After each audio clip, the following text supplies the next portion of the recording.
Sing it with me.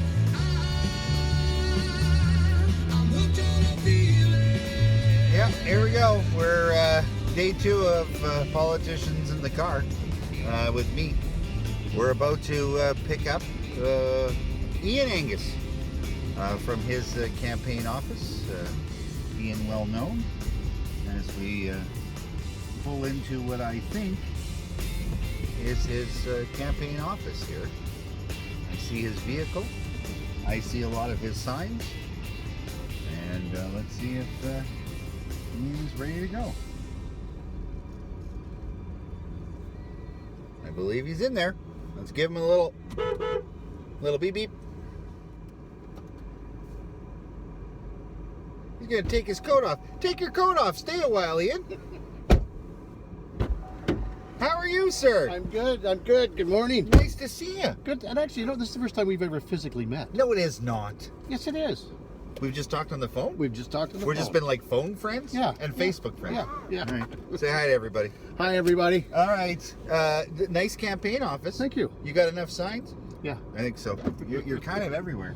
How are you doing? I'm doing well. It's been busy. It's busy, but it's been a fun campaign, and actually getting out, knocking on doors, and talking to people again. It's kind of neat. Listen, you know what? So I don't know if you have any specific places you want to go. I've got a couple places. Let's follow your lead. Okay. I got to ask an important question. Listen, you've been at this for a long time. I have. And it's no secret that you ballot very high in the at-large race, and you've done extremely well in previous elections at large. Where does Iain Angus get the idea that, hey, maybe it's time to move up a chair? Well, it has nothing to do with past successes. It had everything to do with the fact that that the mayor's chair was vacant, right, and that we've been going through some difficult times as a community, and that I felt that I had the knowledge, the style, the skills to take the new council through the next 4 years, to help us find the solutions to the crime situation, right, the racism, our relationships with the Indigenous community, and I'd like to come back to that later. Sure, of course. But also too, because I've been looking at the longer term vision for quite some time, right, and I think that if we're to move forward as a community, and to grow the community over the next number of years, we need somebody who is concerned with not just the next 4 years. So you're thinking the next 20 or 30 years. So you're thinking that this is long-term commitment for you. This is where you want to take us to a whole different direction, and moving up to that chair is going to give you the ability to do that. Why couldn't you do that, or what do you think the roadblocks were for doing that as just an at-large councillor? You still only have one vote. That's right. Well, and you're very correct. The mayor only has one vote. Mayor does not have any additional powers other than the ability to lead, to educate council, to work with the community at large, to pull together the folks that need to be sitting at the same table to talk about how do we deal with these issues. Right. So there's a sort of a moral suasion component. Plus, you add that to my experience at the federal and provincial level, the fact that I've already met with 13 of the new cabinet. Wow. Plus, I presented to the entire cabinet, less the premier. That gives me an edge in terms of taking whatever Thunder Bay decides is the message to Queen's Park, to work with the government to say, okay, here are our problems, but we just don't come and tell you our problems. Here are our solutions, right? And here's why they fit within your mandate and within your approach to governing. Because if we do this, it'll save you money. If we do this, it'll save you money. Right. Looking to try and match their rhetoric with reality. So with all that experience leading up to it, that's why you decided this was the moment. That's right. It wasn't something I had sort of long-term vision to do, but I realized that here was an opportunity for me to make one more contribution to this community that I've grown up in, that I love, and I'm never going to leave. So, here on the south end of town, it's important that at some point in this conversation, we address the elephant in the room. We have a crime issue. Yes. Part of me, as again a lifer of this town, wonders out loud if we actually do have a crime issue, or if we're just hearing about it more than we used to, because I think social media has certainly helped that, in not a positive way either. Crime is changing, and the issues behind the crimes are changing.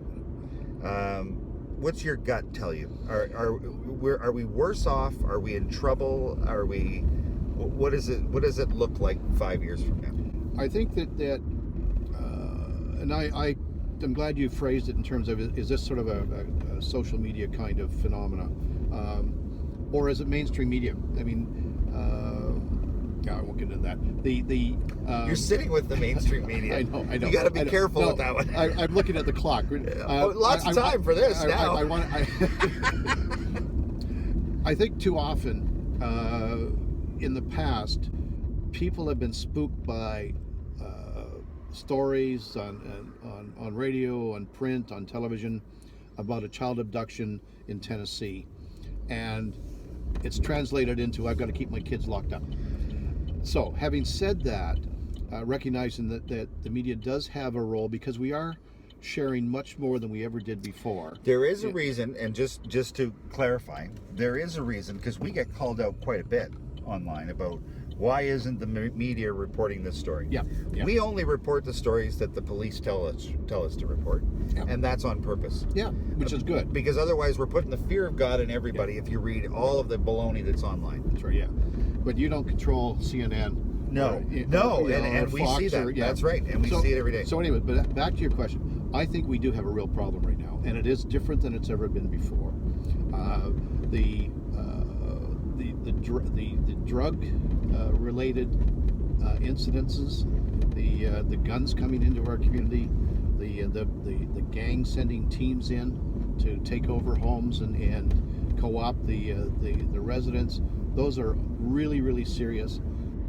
I'm pleased with what the police have done so far, but it's like that whack-a-mole. One pops up, and then you got to get the other one. Yeah. So we really need to provide additional supports to the police. When Acting Chief Sylvia Hoth was before council a couple of weeks ago, I put the question to her whether, does she need more resources, and she said yes. Absolutely, she does. So I checked into it, and I found out that when the neighborhood policing program was started in Thunder Bay, it was a decision by council to provide additional dollars to the police services. See, because we can't tell the police services what to do. Right. The police services board can't tell the chief how to run the day-to-day operations. Right. And by the way, when I'm elected mayor, I'm going to take my seat on the police services board. It'll be the first time in 8 years that the mayor has sat. Wow. Okay, so I mean it's important. Yeah, very important. But I want to work wearing the two hats to find a way in which we can increase the police budget, whether it's they ask for more and we give them, or whether we do a separate allocation for some special projects like the Corps, like the drug squad. So that's on one side. The other side is we've got to do more and do it with the province in terms of some of the underlying causes. Poverty, addictions.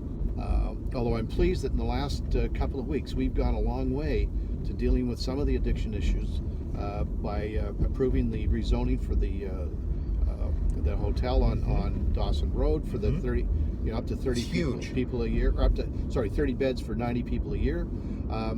Partway through the process for the gift of land for the Indigenous Friendship Center and Aboriginal Housing Services.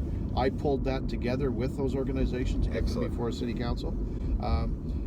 20 beds for youth, transition home facilities, wonderful. Helps them get on their feet, then they can move into mainstream housing. How confident are you? Well, it's a tough question. It's a very tough question. I'm feeling very good about what I'm hearing. What's the response in the doors like?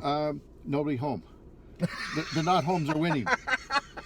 But then the not You got to home, stop going at noon. no, it doesn't matter whether it's morning, afternoon, or evening. The not homes Nobody's are winning. home. Okay. Between both of those people who are at home, and I'm certainly getting a lot of feedback on what the issues are. Mm-hmm. And I've been doing a lot of plant gating, greeting people as they go to work or go to the market or what have you. Nice. Getting a very good response there. But I don't know. I'm working on the assumption that I'm in second place and running hard. I've always taken that approach. Because I don't have money for any polling, so I don't know. Who did You know? polling? Yeah. But I got nice bus signs though. You do, and you know what? I like your billboards too. Thank you. And the car is cute, but you could have, at least had a different color car to match the logo. That's my only thing, is that you could have worked on that. Yeah. You see though from running at large how it's a bit of a different monster running for mayor. It is, yeah. Because you're running for one job, whereas you got a 1 in 5 shot with the other one. I didn't have to campaign for at large. Right. Name recognition, was guaranteeing me a spot. Your history, yeah. And I came first or second every time I ran, but that doesn't necessarily translate into the mayor's. Are you nervous about the split?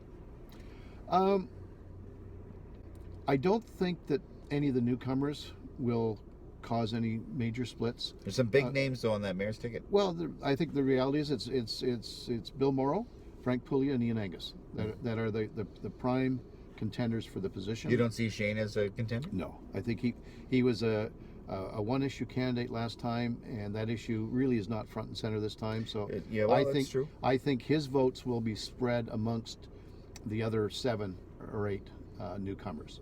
Sort of the anybody but. Yeah, that anybody buts. Yeah. Right, and that's something to think about. But back to the confidence question. I know that the majority of people in Thunder Bay like the quality of life that we have. Mm-hmm. They want to see money invested in those areas, whether it's an indoor soccerplex or fixing our baseball fields or parks or our recreation programs or the art gallery or the symphony or Magnus and all of the ones we support. And they know that that's where I'm at in terms of You've always been a supporter of those things. In part because I always knew that there were others on council who wanted to cut them. So I needed to be a louder advocate on that, which has led to people thinking that I like to spend. Just Rebecca thinks that. But you're right, and I've talked to other councillors, actually, ward councillors who often say the same thing, is that when you're supporting parks or the arts or those kinds of things, the ones that, the small minority that doesn't support those things by either patronizing those places or so on, think that you're just throwing money away. But for those of us that do, we think it's a good spend. Yep. Best example I have is the community auditorium. Oh. Big debate. Unfortunately, we downsized it because of the opposition, and we've lost a lot of our opportunities. But the best thing that ever happened was Vera Lynn coming to town. Oh my gosh. And Vera Lynn? And you think that was the best thing that happened? No, but let me tell you why. There was so much demand for tickets, they had to put on a second show. And guess who was in the audience? All of the people who didn't want the community auditorium. The auditorium is an interesting one, and just because I just thought of it. The auditorium is one of the only funded arts cultural places in the community whose budget has not increased. Yeah. And they're still plugging away with a budget that's 20 years old. And not only has the budget not increased, they still show a debt to the city because of what that previous council decided they wanted to do, and they owe us about $800,000 that they can never pay, but it keeps showing up in their books. That's not right. I want to, wipe it out, write it off. Well, why wouldn't you? Yeah, give them some sense. Okay, we're above water finally, because they do incredible things. That's right. Yeah, but they've been stuck with the same amount of money. Yeah, and they've done incredibly well. And they've reduced staff significantly, and still have a great operation. I think it is a jewel in our community that we can't lose. Yeah. So you're a couple weeks away. Best of luck to you. Again, I appreciate this because you said in your email this is a different way. This is kind of a weird way to do an interview, but it's just a real conversation. Yeah. And I think it's wonderful. Well, I think it's a way to get you guys out. And one of the reasons that I've had trouble with this is that without any major debates and with so many people on the ticket, it's difficult to have these kinds of conversations in a fair setting. Yeah. If I lock you in a vehicle, it's fair. That's right. And everybody has the same amount of time. Well, my friend, thank you. Okay, thanks, John. I really wish you the best of luck. Good, appreciate it. I gotta get my jacket. Get your jacket and get out of here. I gotta go get Frank. Frank's gonna be waiting for me in 10 minutes. I don't have far to go, thank God. All right. I still got gas too. The company's paying. I think we're good. Good. Take care. Thanks.